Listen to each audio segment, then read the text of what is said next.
Hello बच्चों, कैसे हो आप सब। My name is Sania Nair, your chemistry teacher, mentor और दोस्त, और आप सभी का तहे दिल से स्वागत करती हूं हमारे इस अमेजिंग प्लेटफॉर्म PW पर।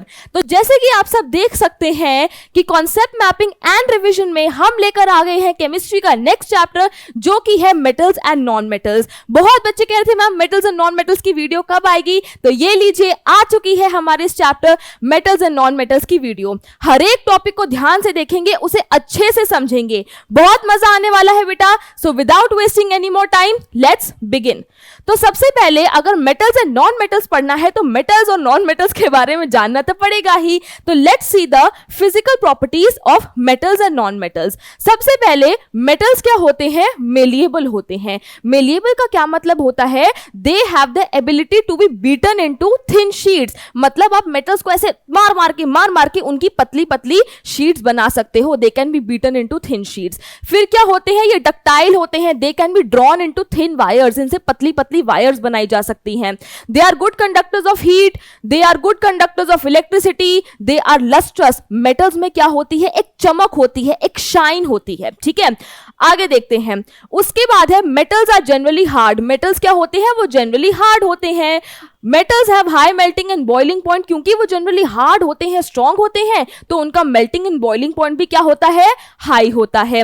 Metals are solid at room temperature. Room temperature पे वो सॉलिड होते हैं। एक्सेप्शन अभी हम आगे बहुत सारे डिस्कस करने वाले हैं, बट एक एक्सेप्शन यहां पे देख लीजिए कि metals are solid at room temperature except for mercury, जो कि एक मेटल है और उसके बावजूद वो रूम टेम्परेचर में लिक्विड स्टेट में एग्जिस्ट करता है। Then metals are sonorous. Metals को जब हम ऐसे स्ट्राइक करते हैं ना, तो वो क्या प्रोड्यूस करते हैं, एक रिंगिंग साउंड प्रोड्यूस करते हैं। अगर आपने टेंपल में बेल्स को देखा होगा, या पुराने जमाने में स्कूल में जो घंटी बजती थी ना, टंग टंग, तो ये टंग की आवाज है, ये जो रिंगिंग साउंड है, ये क्या कहलाई जाती है कि मेटल्स आर सोनोरस। इसको क्या बोलते हैं, metals are sonorous, that is they produce a ringing sound. ठीक है, they produce a ringing sound. उसके बाद अब हम आ जाते हैं नॉन मेटल्स की फिजिकल प्रॉपर्टीज पे। मेटल्स की जितनी भी फिजिकल प्रॉपर्टीज थी, उन सबके आगे क्या लगा दो, नो नो नो, तो वो क्या बन जाएंगी, वो नॉन मेटल की फिजिकल प्रॉपर्टीज बन जाएंगी। मेटल्स मेलिएबल होते हैं, non metals not malleable. Metals ductile होते हैं, नॉन मेटल्स नॉट डक्टाइल। सारी प्रॉपर्टीज के आगे नो नो नो लगा दीजिए। देखिए, they are good conductors of heat, they do not conduct heat, they do not conduct electricity, they are not lustrous. उनमें चमक नहीं होती है, शाइन नहीं होती है। देन उसके बाद आ जाइए, they are metals generally hard होते हैं, बट नॉन मेटल्स हमारे जनरली सॉफ्ट होते हैं। उसके बाद इनका कंपैरेटिवली मेल्टिंग और बॉइलिंग पॉइंट क्या होता है, लो होता है। देन नॉन मेटल्स में भी सॉलिड, लिक्विड और gaseous eight room temperature. Metals room temperature पे केवल सॉलिड की फॉर्म में होते हैं, जैसे हमने यहां पे देखा, एक्सेप्शन भी देख लिया, बट जो नॉन मेटल्स हैं वो सॉलिड, लिक्विड और गैस तीनों स्टेट में एग्जिस्ट कर सकते हैं। Metals are sonorous but non metals are not sonorous. तो ये थी हमारी, क्विकली हमने देख लिया physical properties of metals and non metals को।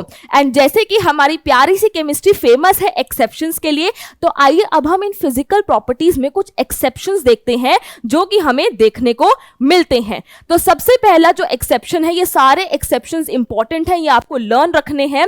इलेक्ट्रिकल कंडक्टिविटी की बात करें तो हमने पढ़ा है कि non metals do not conduct electricity, but carbon जो कि एक नॉन मेटल है in the form of graphite, वो एक एक्सेप्शन है, वो बहुत अच्छे से इलेक्ट्रिसिटी कंडक्ट कर सकता है। उसके बाद अगर हम लस्टर देखें, चमक की बात करें, शाइन की बात करें, तो हमने पढ़ा है कि नॉन मेटल्स में चमक नहीं होती है, शाइन नहीं होती है। But iodine graphite, iodine non metal, graphite जो है कार्बन की एक फॉर्म है, नॉन मेटल है। ये नॉन मेटल्स हैं विच आर लस्ट्रस, मतलब उनमें शाइन है, उनमें चमक है। अगर फिजिकल स्टेट की बात करें तो हमने पढ़ा है कि मेटल्स जो है वो सॉलिड होते हैं रूम टेम्परेचर पे, बट मरकरी एक मेटल है और वो रूम टेम्परेचर में लिक्विड स्टेट में एग्जिस्ट करता है, तो एक्सेप्शन हो गया।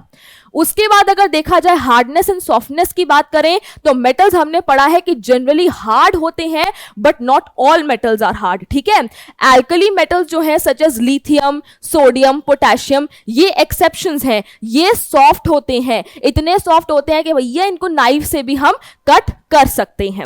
देन उसके बाद ये पढ़ा है कि नॉन मेटल्स जनरली सॉफ्ट होते हैं, but carbon in the form of diamond is a non metal, और वो एक्सट्रीमली हार्ड है। Diamond is the hardest natural substance known, और वो क्या है, कार्बन की फॉर्म है, नॉन मेटल है और हार्ड है। ठीक है, तो ये सब आप लोगों के पास क्या थे, ये सब आप लोगों के लिए एक्सेप्शंस थे जो कि आपको अच्छे से देख लेने हैं। ठीक है, चलिए बच्चा आगे चलते हैं, एक और एक्सेप्शन देखते हैं, melting and boiling point. Metals का जनरली मेल्टिंग और बॉइलिंग पॉइंट क्या होता है, हाई होता है, but sodium, potassium, caesium and gallium इनके मेल्टिंग पॉइंट्स क्या हैं, लो हैं। वैसे भैया हाई होने चाहिए थे बट इनके लो होते हैं।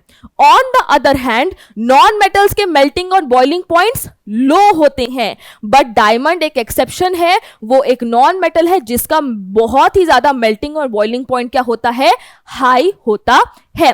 ठीक है, तो बच्चा अब आ गए हैं हम फिजिकल और केमिकल प्रॉपर्टीज पढ़ के आगे बढ़ गए हैं, और अब हम जानने वाले हैं क्या, केमिकल प्रॉपर्टीज ऑफ मेटल्स के बारे में। हमने फिजिकली जान लिया कि मेटल क्या है, अब आइए केमिकली उसे समझने की कोशिश करते हैं। अगर केमिकली बात करें तो मेटल्स वो एलिमेंट्स होते हैं which can lose electrons. Metals वो होते हैं जो इलेक्ट्रॉन लूज करके पॉजिटिव आयन बना सकते हैं, और इसीलिए उन्हें इलेक्ट्रोपॉजिटिव एलिमेंट्स कहा जाता है। अगर हम सोडियम की बात करें तो उसकी इलेक्ट्रॉनिक कॉन्फ़िगरेशन है 2,8,1, वो एक इलेक्ट्रॉन लूज करना चाहता है ताकि वो स्टेबिलिटी अटेन कर ले, तो ये क्या कर रहा है, इलेक्ट्रॉन लूज कर रहा है, और इलेक्ट्रॉन लूज करने के बाद ये Na पॉजिटिव बन जाएगा, एक पॉजिटिव आयन बन जाएगा, तो ये क्या हो गया, ये हो गया हमारा मेटल। तो केमिकली मेटल्स क्या हो गए, metals are known as electropositive elements because they can form positive ions by losing electrons.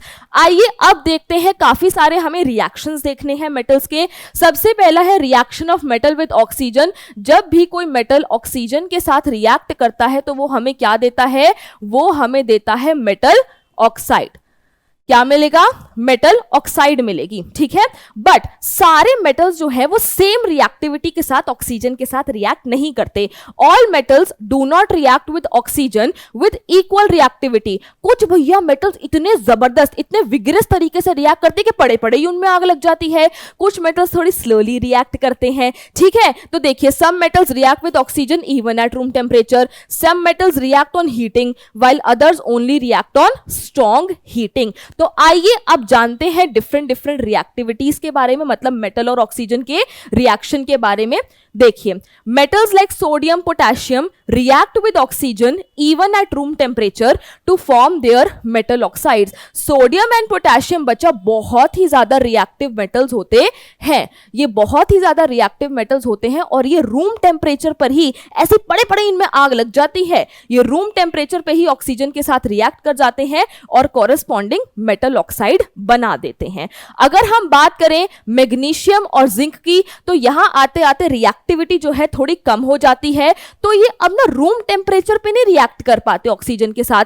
इनको ऑक्सीजन के साथ रिएक्ट करने के लिए स्ट्रॉन्ग हीटिंग रिक्वायर्ड होती है। They require strong heating to form the corresponding metal oxides. उसके बाद अगर हम और आगे चलें तो metals like iron and copper, उनकी रिएक्टिविटी अब और कम हो गई है। ठीक है, तो उनका या स्ट्रॉन्ग हीटिंग से भी काम नहीं बनता, उनको ऑक्सीजन के साथ रिएक्ट करने के लिए प्रोलॉन्ग्ड हीटिंग करनी पड़ती है, मतलब काफी प्रोलॉन्ग्ड टाइम के लिए उन्हें हीट प्रोवाइड करनी पड़ती है, तब जाके वो कॉरेस्पॉन्डिंग अपनी ऑक्साइड बनाएंगे। तो आपने देख लिया कैसे डिफरेंट डिफरेंट हमारे पास क्या थी, रिएक्टिविटीज थी। ठीक है, और उसके साथ हमारे कैसे कॉरेस्पॉन्डिंग ऑक्साइड्स बन रहे हैं।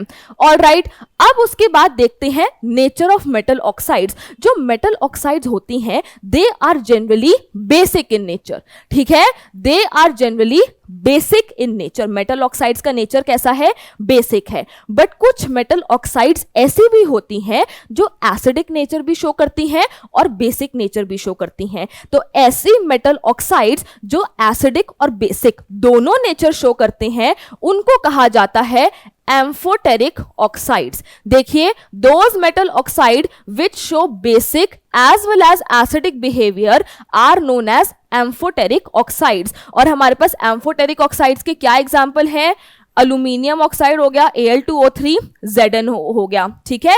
ये हमारी क्या है, ये हमारी एम्फोटेरिक ऑक्साइड है, they can behave as acidic also and basic also, ठीक है। अब चलते हैं आगे एंड देखते हैं reaction of metal with water. तो मेटल जब वाटर के साथ रिएक्ट करते हैं, ठीक है, मेटल जब वाटर के साथ रिएक्ट करता है तो या तो वो मेटल हाइड्रोक्साइड बनाता है या फिर मेटल ऑक्साइड बनाता है और साथ ही में रिलीज करता है हाइड्रोजन गैस। यही लिखा है, metals react with water to form metal hydroxide या फिर मेटल ऑक्साइड एंड साथ ही में प्रोड्यूस करते हैं हाइड्रोजन गैस। अब फिर से बात यही आ जाती है, अलग अलग मेटल्स की अलग अलग रिएक्टिविटी है, इसलिए उनकी रिएक्टिंग कंडीशंस भी क्या हो जाती हैं, अलग अलग हो जाती हैं, ठीक है। The intensity of reaction with of the metal with water depend on the chemical reactivity. कुछ मेटल्स जो है वो कोल्ड वाटर के साथ भी रिएक्ट कर जाते हैं भैया, और कुछ मेटल्स हॉट वाटर के साथ रिएक्ट करते हैं और कुछ केवल स्टीम के साथ ही रिएक्ट करते हैं। देख रहे हैं, कोल्ड वाटर, फिर हॉट वाटर, फिर स्टीम, कैसे कैसे एनर्जी बढ़ी जा रही है, राइट, ठीक है। Steam is the gaseous form of water, it is very hot, आप लोग जानते हैं। अब आइए रिएक्शंस देख लेते हैं।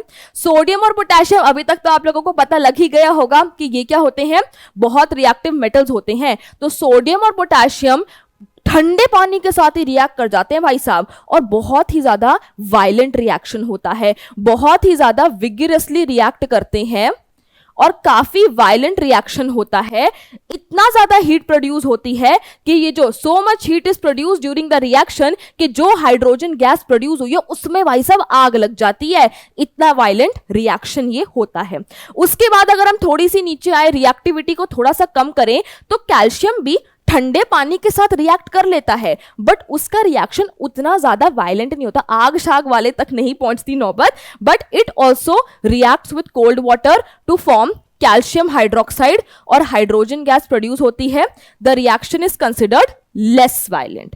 अब और रिएक्टिविटी को अगर हम नीचे ले आए तो मैग्नीशियम जो है वो अब हॉट वाटर के साथ रिएक्ट करता है। अभी तक कोल्ड वाटर की कहानी चल रही थी, अब हॉट वाटर पे आगे जैसे ही रिएक्टिविटी थोड़ी कम हुई तो मैग्नीशियम जो है वो वाटर के साथ रिएक्ट करता है, हॉट वाटर के साथ रिएक्ट करता है और मैग्नीशियम हाइड्रोक्साइड और हाइड्रोजन गैस प्रोड्यूस करता है। ठीक है बच्चा, अब देखिए, अब कुछ मेटल्स हमारे पास ऐसे होते हैं like iron, zinc and aluminium, जो कि किसके साथ रिएक्ट करते हैं, स्टीम के साथ रिएक्ट करते हैं, और स्टीम के साथ जब रिएक्ट करते हैं तो बनाएंगे कॉरस्पॉन्डिंग मेटल ऑक्साइड। ये बात बेटा ध्यान देने वाली है कि जब भी मेटल पानी के साथ रिएक्ट कर रहा है, देखिए जब भी मेटल पानी के साथ रिएक्ट कर रहा है तो या तो मेटल हाइड्रोक्साइड देगा या मेटल ऑक्साइड देगा।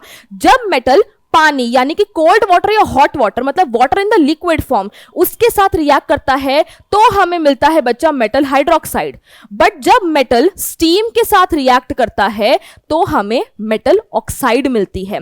तो देखिए यहां पे पानी मतलब कोल्ड वाटर, हॉट वाटर, तो यहां पे हाइड्रोक्साइड्स मिल रही थी, बट जैसे ही हम स्टीम पर आए तो अब हमें क्या मिलना शुरू हो जाएगा, मेटल ऑक्साइड मिलना शुरू हो जाएगा। तो जिंक स्टीम के साथ मतलब वाटर के साथ रिएक्ट कर रहा है तो कॉरस्पॉन्डिंग ऑक्साइड देगा, एल्यूमिनियम अपनी कॉरस्पॉन्डिंग ऑक्साइड देगा, आयरन जो है अपनी कॉरस्पॉन्डिंग ऑक्साइड दे देगा और साथ ही में प्रोड्यूस होगी हाइड्रोजन गैस। तो देख लिया आपने कैसे डिफरेंट डिफरेंट रिएक्टिविटीज के लिए डिफरेंट डिफरेंट कंडीशंस हमने प्रोवाइड करवाई।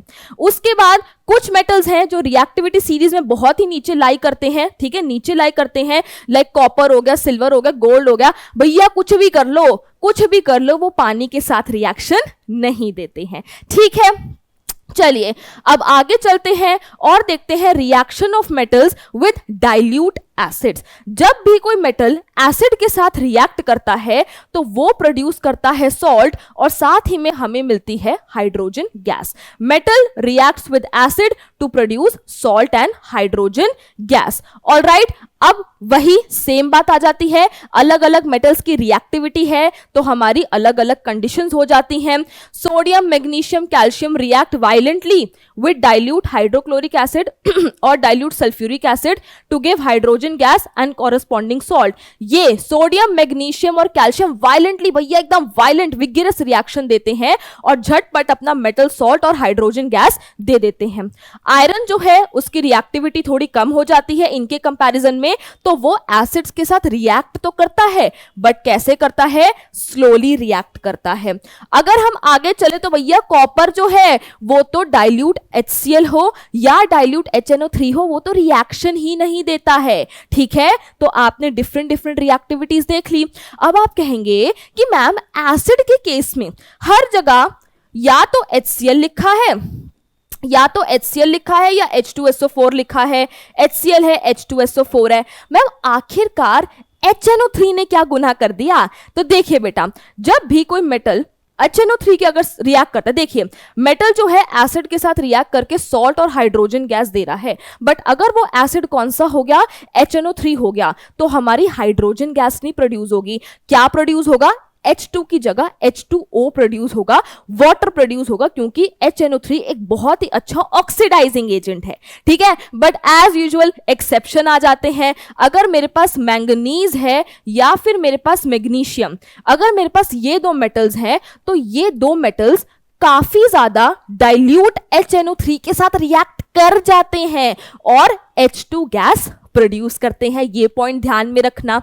ठीक है, चलिए आगे चलते हैं और अब एक छोटा सा टॉपिक हमें पढ़ना है जो कि है एक्वा रीजिया। अभी तक हमने ये देख लिया भैया, जो नीचे के अपने गोल्ड प्लैटिनम वगैरह है ये किसी के साथ कुछ भी, मतलब इनको कोई इंटरेस्ट नहीं है किसी के साथ रिएक्शन करने में। बट अब हमारे पास आता है एक ऐसा केमिकल कह लीजिए, लिक्विड कह लीजिए, जो कि क्या है, it is a freshly prepared mixture of 1 part concentrated nitric acid and 3 parts concentrated HCl। मतलब अगर मैं कॉन्क HNO3 ले रही हूं और कॉन्क HCl ले रही हूं इन द रेशियो 1:3, तो मुझे क्या मिलेगा, मुझे मिलेगा एक्वा रीजिया। और ये एक बहुत ही ज्यादा, देखिए the ratio of conc HNO3 and conc HCl in 1:3 ratio, ये एक बहुत ही ज्यादा कोरोसिव लिक्विड होता है और ये किसी भी मेटल को, इवन गोल्ड एंड प्लैटिनम को भी अपने अंदर डिसॉल्व कर लेता है। भैया बहुत ही खतरनाक है, ये बहुत ही कोरोसिव और फ्यूमिंग लिक्विड होता है। ठीक है, चलिए अब आगे चलते हैं और देखते हैं reactivity of metals with salt solution. When a more reactive metal which lies above in the reactivity series is placed in a salt solution of a less reactive metal, then the more reactive metal displaces the less reactive metal from its salt solution। भैया simple सी बात है, displacement reaction हो रहा है। Example देखिए, अगर मेरे पास zinc है और मेरे पास कॉपर सल्फेट है, आप बहुत अच्छे से जानते हैं कि जिंक जो है वो रिएक्टिविटी सीरीज में कॉपर से ऊपर है। इसका मतलब zinc is more reactive than copper. Zinc copper से ज्यादा रिएक्टिव है, जिंक कॉपर से ज्यादा ताकतवर है, तो ये जिंक कॉपर को उसी के सॉल्ट सॉल्यूशन में से बाहर फेंक देगा। जैसे दूध में से मक्खी को बाहर फेंक देते हैं ना, वैसे ही ये मोर रिएक्टिव मेटल एक लेस रिएक्टिव मेटल को क्या कर देगा, डिस्प्लेस कर देगा उसी के सॉल्ट सॉल्यूशन में से। और मुझे क्या मिलेगा, मुझे मिलेगा ZnSO4 और कॉपर बेचारा साइड हो गया, अलग हो गया। बट अगर मैं इस रिएक्शन को उल्टा कर दूं, मैं ले लूं ZnSO4 और साथ ही में मैं ले लूं कॉपर। अब आप बहुत अच्छे से जानते हैं कि जिंक जो है कॉपर से ज्यादा रिएक्टिव है, कॉपर का भैया कोई दम नहीं है। कॉपर यहाँ पे, यहाँ जिंक क्या था, सिंघम था, बट कॉपर अब यहाँ पे कोई सिंघम सुंगम नहीं है। Copper is less reactive than zinc, वो जिंक को डिस्प्लेस नहीं कर पाएगा, तो यहां पे रिएक्शन नहीं होगा। ठीक है, इतना क्लियर हो गया। A more reactive metal displaces a less reactive metal from its salt solution. Okay, तो बेटा अब इतनी देर से रिएक्टिविटी सीरीज बोल रही हूं, ये चीज ऊपर है, ये चीज नीचे है, ये ज्यादा रिएक्टिव है, ये कम रिएक्टिव है। तो आइए एक बार देख लेते हैं कि रिएक्टिविटी सीरीज क्या है। ये आप लोगों के सामने रिएक्टिविटी सीरीज है जो आप लोगों को अच्छे से लर्न करनी है। जब इस रिएक्टिविटी सीरीज में हम ऊपर से नीचे आते हैं तो रिएक्टिविटी क्या होती है, रिएक्टिविटी डिक्रीज होती है। मतलब जो ऊपर है मेटल वो मोस्ट रिएक्टिव है और जो मेटल नीचे है वो कम रिएक्टिव है या फिर लीस्ट रिएक्टिव है। और इस रिएक्टिविटी सीरीज में जो मेटल ऊपर है वो अपने से नीचे वाले मेटल को उसके सॉल्ट सॉल्यूशन में से डिस्प्लेस कर सकता है। अब अगर हम वही एग्जांपल ले, ये रहा जिंक, ये रहा कॉपर। जिंक जो है वो कॉपर से ऊपर है, रिएक्टिविटी सीरीज में, मतलब कॉपर से ज्यादा रिएक्टिव है, कॉपर से ज्यादा ताकतवर है, तो वो कॉपर को उसके सॉल्ट सॉल्यूशन में से डिस्प्लेस कर सकता है। तो ये थी आप लोगों के लिए रिएक्टिविटी सीरीज। ठीक है, अब मेरे प्यारे बच्चों मेटल्स हो गया है फिनिश, उसकी केमिकल प्रॉपर्टीज फिनिश हो गई हैं। अब आते हैं नॉन मेटल्स पे। नॉन मेटल्स को भी एक बार देख लेते हैं कि केमिकली क्या होते हैं। मेटल्स वो होते हैं जो कि इलेक्ट्रॉन लूज कर सकते हैं। Non metals on the other hand are known as electronegative elements because they form negative ions by gaining electrons.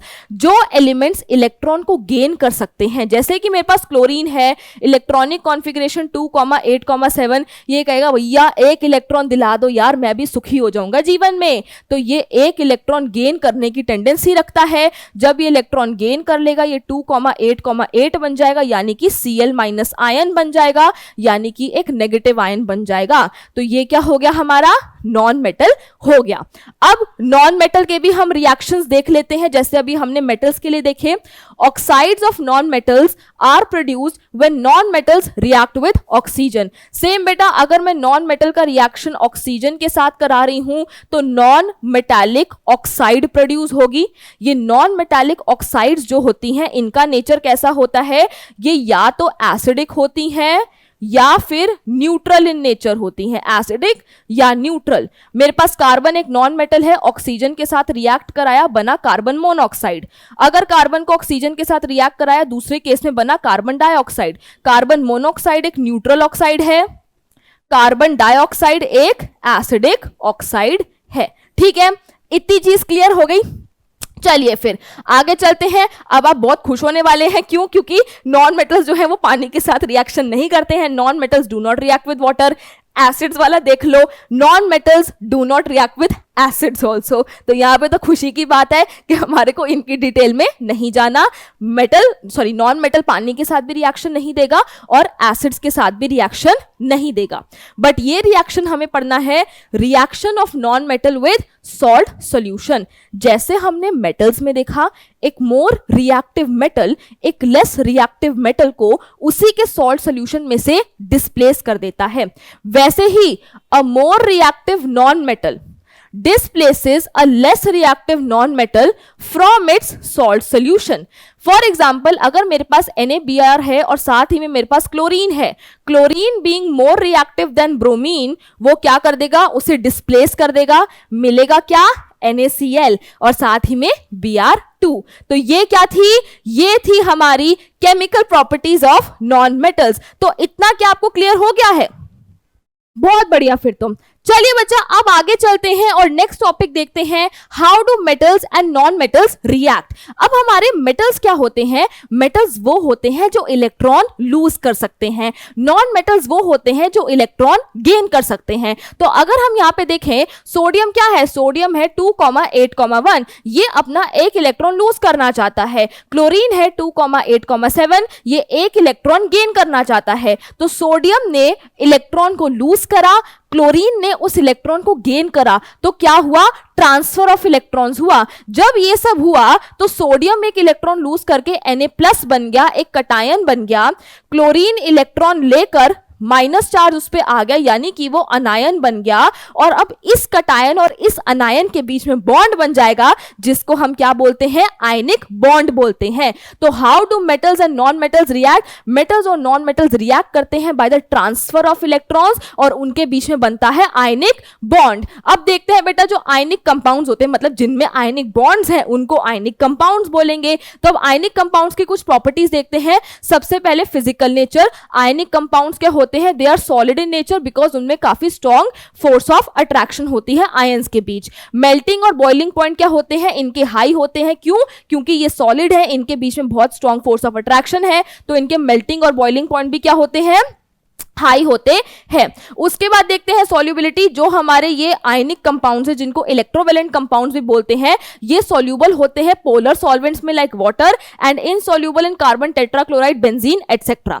Conduction of electricity, solid state में इलेक्ट्रिसिटी कंडक्ट नहीं कर पाते, इलेक्ट्रिसिटी कंडक्ट करने के लिए आयंस के मोशन की जरूरत पड़ती है। अब सॉलिड स्टेट में आयंस के बीच में बहुत स्ट्रॉन्ग फोर्स ऑफ अट्रैक्शन है, आयंस की मूवमेंट नहीं है, but in the molten state या फिर in aqueous state in ions को थोड़ी सांस मिलती है। ओ भाई साहब शुक्र है थोड़ा हिलने डुलने को मिला है। तो मोल्टन स्टेट में या फिर एक्वस स्टेट में आयंस का मूवमेंट पॉसिबल होता है, इसलिए मोल्टन और एक्वस स्टेट में ये आयनिक कंपाउंड्स इलेक्ट्रिसिटी कंडक्ट करते हैं। ठीक है, ये चीज क्लियर हो गई। तो अब आते हैं हमारे एक बहुत ही इंटरेस्टिंग टॉपिक पे जिसमें बच्चों को थोड़ा सा डर भी लगता है, जो कि है हमारा occurrence of metals. But no fear when Sania ma'am is here. आइए इसको देखते हैं। जो बेटा हमारे मेटल्स होते हैं ना, वो कहां कहां पाए जाते हैं? ज्यादातर मेटल हमारे अर्थ क्रस्ट में या फिर सी वाटर में पाए जाते हैं।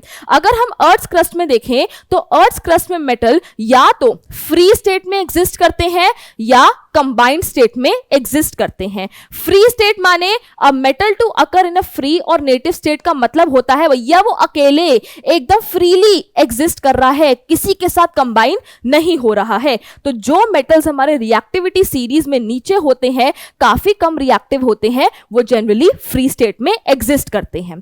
कंबाइंड स्टेट की अगर हम बात करें तो अगर जो मेटल है वो कंबाइंड स्टेट में एग्जिस्ट कर रहा है, मतलब वो किसी के साथ कंबाइन हो रहा है, यानी कि कंपाउंड बना रहा है। तो कंबाइंड स्टेट में जनरली कौन से मेटल्स एग्जिस्ट करते हैं? जो रिएक्टिव होते हैं। भैया रिएक्टिव है, उनको रिएक्ट करना है, किसी के साथ रिएक्ट करके कंपाउंड बना लिया। ठीक है, तो आइए देखते हैं। अब हमें कुछ इंपॉर्टेंट टर्म्स पढ़नी है, मिनरल्स पढ़ना है, ओर्स पढ़ना है, गैंग पढ़ना है एंड एनरिचमेंट ऑफ ओर पढ़ना है। मिनरल क्या होता है? द एलिमेंट और compound which naturally occur in the earth crust.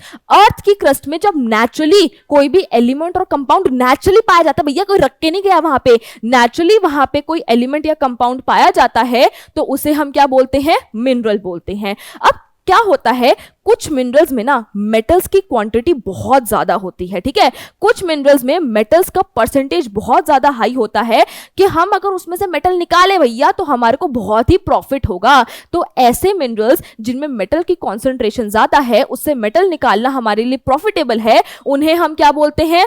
Ores बोलते हैं।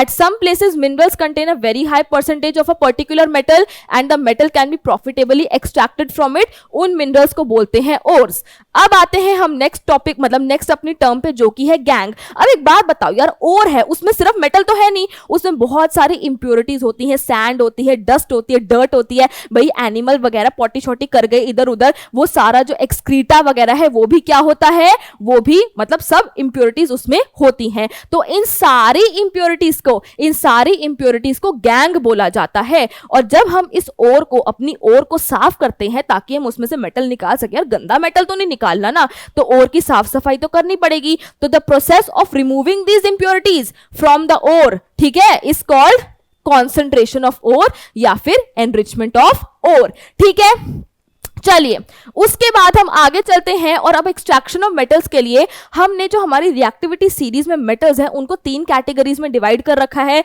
ये होते हैं हमारे हाईली रिएक्टिव मेटल्स, ये होते हैं हमारे मॉडरेटली रिएक्टिव मेटल्स और ये होते हैं हमारे लीस्ट रिएक्टिव मेटल्स। ठीक है, तो अब हमारे को इनके अलग अलग तरीके पढ़ने हैं। तो आइए, यही मैंने बताया, 3 पार्ट्स में हमने इनको कैटेगराइज कर रखा है। अब ये हमारा पूरे इसी हमारे को फ्लो चार्ट से हमारे को सारा समझ आ जाएगा। सबसे पहले हमारे पास ओर थी, हमने उस ओर की साफ सफाई कर दी, कॉन्सेंट्रेशन ऑफ ओर हो गया। अब हमने मेटल्स जो हमारे 3 कैटेगरीज में हमने डिवाइड करा है, metals of high reactivity, metals of medium reactivity and metal of low reactivity. तो पहले मीडियम रिएक्टिविटी से समझते हैं। मीडियम रिएक्टिविटी में जैसे फॉर एग्जांपल बेटा अगर आप जिंक ले लो, तो जो जिंक की ओर है ना, वो कार्बोनेट की फॉर्म में भी एग्जिस्ट करता है और सल्फाइड ओर की फॉर्म में भी पाया जाता है। ठीक है, अब ना एक बात बताती हूं, मेटल सल्फाइड या मेटल कार्बोनेट, मतलब मेरे को सल्फाइड ओर या कार्बोनेट ओर से मेटल निकालना ना बहुत मुश्किल होता है,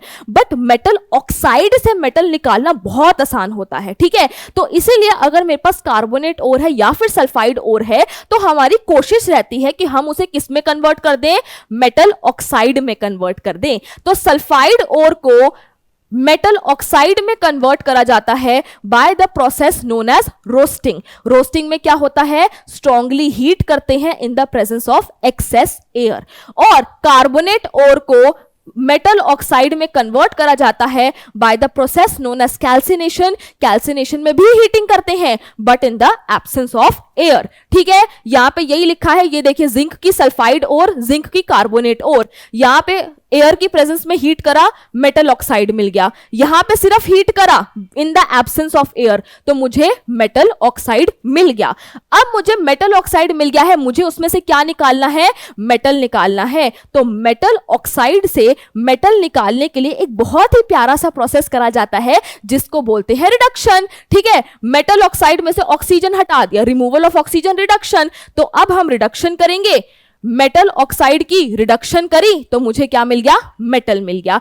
पर अभी भी वो मेटल बेटा मतलब अच्छा वाला एकदम शुद्ध वाला मेटल नहीं है कि ठीक है भैया इसको हम यूज कर सकते हैं, अभी भी वो मेटल थोड़ा सा इम्प्योर है। तो उसको और रिफाइन करने के लिए, उसको और प्यूरिफाई करने के लिए हम एक प्रोसेस करते हैं जिसका नाम है इलेक्ट्रोलिटिक रिफाइनिंग। इलेक्ट्रोलिटिक रिफाइनिंग की हम ज्यादा डिटेल में नहीं जाएंगे, बस इतना बताती हूं कि इलेक्ट्रोलिटिक रिफाइनिंग में हम इलेक्ट्रोलिसिस करवाते हैं। अनोड हम लेते हैं इम्प्योर मेटल का, कैथोड हम बनाते हैं प्योर मेटल का। फॉर एग्जाम्पल मैंने अनोड बना दिया इम्प्योर कॉपर का, कैथोड पे मैंने प्योर कॉपर ले लिया, यहां पे इम्प्योर यहां पे प्योर, और जो मेरा सॉल्ट सॉल्यूशन है वो किसका होगा, वो उसी मेटल का सॉल्ट सॉल्यूशन होगा। यहां कॉपर लिया, यहां कॉपर लिया, तो मेरा सॉल्ट सॉल्यूशन भी कॉपर सल्फेट या फिर कॉपर मेटल का ही सॉल्ट सॉल्यूशन हम लेंगे। ठीक है, इतना क्लियर हो गया, ये पूरा समझ आ गया। अब मेटल्स ऑफ लो रिएक्टिविटी पे चलते हैं। जनरली जो लो रिएक्टिविटी वाले मेटल्स होते हैं वो भी जनरली सल्फाइड ओर्स की फॉर्म में एग्जिस्ट करते हैं। अब सल्फाइड ओर को किस में कन्वर्ट करना पड़ेगा, ऑक्साइड में।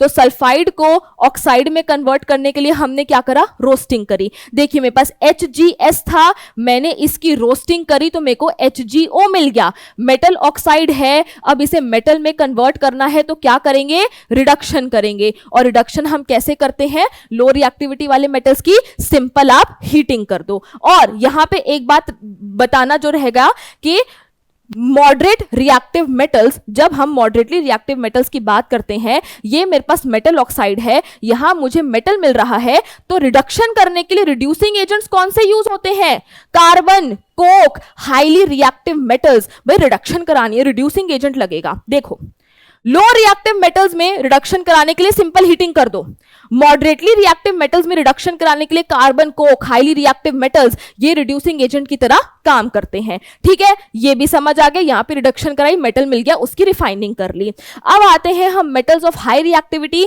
हाई रिएक्टिविटी वाले मेटल्स हैं, उनकी रिएक्टिविटी हाई है, मतलब उनके द्वारा बनाए गए बॉन्ड्स भी कैसे होंगे, स्ट्रॉन्ग होंगे। तो भैया ये कार्बन, कोक, शोक से ना, इन रिड्यूसिंग एजेंट से ना कोई काम नहीं बनता है, तो यहां पे हमें थोड़ा हाई-फाई वाला प्रोसेस करना पड़ता है जिसका नाम है इलेक्ट्रोलिटिक रिडक्शन। तो हमें क्या करना पड़ता है, इलेक्ट्रोलिसिस करना पड़ता है of their molten chlorides. For example अगर मेरे पास सोडियम है, हाईली रिएक्टिव मेटल है, सोडियम का क्लोराइड क्या हुआ, सोडियम क्लोराइड। तो मैंने मोल्टन फॉर्म में क्या ले लिया, मैंने मोल्टन NaCl ले लिया। जब मैं इसमें से इलेक्ट्रिसिटी पास कराऊंगी तो जो Na पॉजिटिव है वो नेगेटिवली चार्ज इलेक्ट्रोड यानी कि कैथोड की तरफ जाएंगे, और जो मेरे Cl माइनस है वो पॉजिटिवली चार्ज इलेक्ट्रोड यानी कि अनोड की तरफ जाएंगे। तो ये था प्यारे बच्चों हमारा एक्सट्रैक्शन ऑफ मेटल्स। ठीक है, एक्सट्रैक्शन ऑफ मेटल्स हो गया। अब बहुत ही छोटे छोटे हमारे दो टॉपिक बचे हैं। पहला है हमारा कोरोजन। जो भी हमारे मेटल्स, जब भी एक गैंग होती है, पता है गंदी सी गैंग होती है एयर और मॉइस्चर की,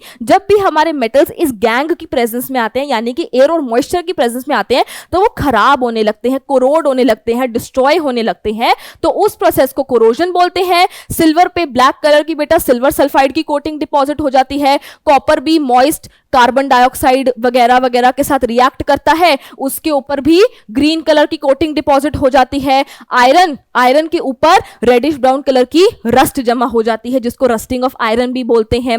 अब आयरन की रस्टिंग को कैसे प्रिवेंट कर सकते हैं या फिर कोरोजन को कैसे प्रिवेंट कर सकते हैं, आप ऑयलिंग करो, आप ग्रीजिंग करो, आप पेंटिंग करो, गैल्वेनाइजेशन करो, अलॉइंग करो। मतलब बेसिकली हमें करना क्या है, ये मेरा मेटल है, आसपास ये गैंग है, तो ये जो गैंग है ना, ये इस मेटल से इंटरैक्ट ना कर पाए। तो हमें इस मेटल के आसपास भैया एक बाउंड्री चढ़ानी है, ठीक है, ताकि इस गैंग का और इस मेटल का कांटेक्ट ना हो पाए। तो वो हम कैसे कर सकते हैं? Painting, oiling, greasing, galvanizing, alloying से। गैल्वेनाइजेशन क्या होता है? Galvanization is a method of protecting iron from rusting by coating them with a thin layer of zinc. Iron के ऊपर एक जिंक की लेयर चढ़ा दी जाती है। अलॉइंग क्या होता है? अलॉइंग भी एक बहुत अच्छा तरीका है कोरोजन को प्रिवेंट करने के लिए। Alloying is a very good method of improving the properties of a metal. Alloy क्या होता है बच्चा? Alloy is a homogeneous mixture of two or more metals or a metal and a non metal. ठीक है, दो या दो से ज्यादा मेटल या फिर एक मेटल और एक नॉन मेटल, इनको मिक्स करके हम क्या बना सकते हैं? अलॉय बना सकते हैं। जब भी अलॉय बनाते हैं तो देखिए, अलॉइंग एक बहुत ही अच्छा तरीका है मेटल्स की प्रॉपर्टीज को इंप्रूव करने का, यानी कि इन प्रॉपर्टीज को इंप्रूव करेंगे तो मेटल कोरोजन से भी तो बचेगा ना। तो ये था हमारा कोरोजन एंड अलॉइंग का टॉपिक। एंड इसी के साथ बच्चा, इसी के साथ हम आ गए हैं हमारी इस आखिरी स्लाइड पे, जिसमें हम आपको कह रहे हैं thank you so much for watching our video. I hope कि आपको आज के लेक्चर में सब समझ आया होगा, मुझसे पढ़ने में मजा आया होगा। That's all for today from my side. Tata bye bye, सायनारा बच्चों।